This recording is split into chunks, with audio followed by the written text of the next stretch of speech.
Welcome back to our Wealth Builder series. It's Lisa Ward here, your founder and CEO of Plum Financial. So now that we understand the mechanics of your employer-sponsored retirement plan, what should we be invested in? It's a great question. So you will have a list of mutual funds to choose from, and the most common is a target date fund. And it sounds exactly like it's labeled. It's a target date for retirement in the future, for example, 2060.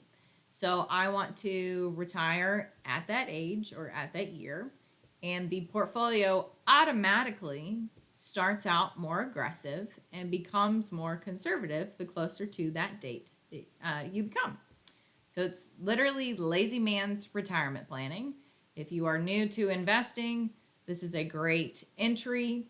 So you get used to seeing the market value go up, the market value go down, slowly become more aware of the market, and then you can pivot into something else like a risk-based portfolio.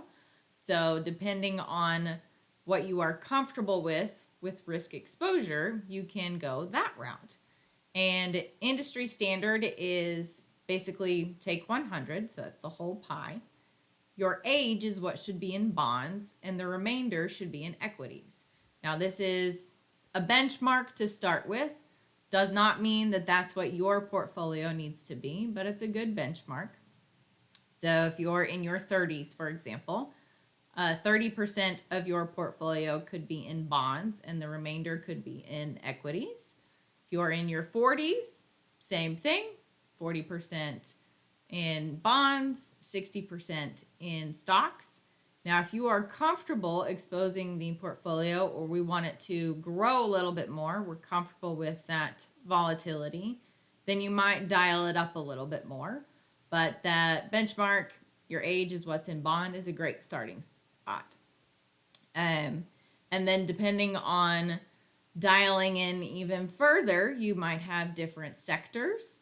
So what industry do we want to be investing in, like tech, real estate, many different things to be invested in, healthcare, financials, lots of things to choose from.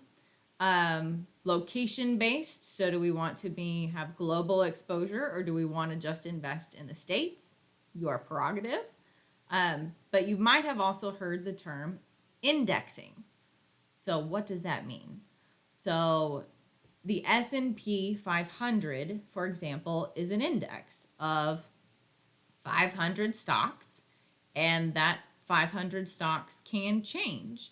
So if you chose that as a mutual fund in your portfolio, that mutual fund would image or reflect what was on that list for the 500.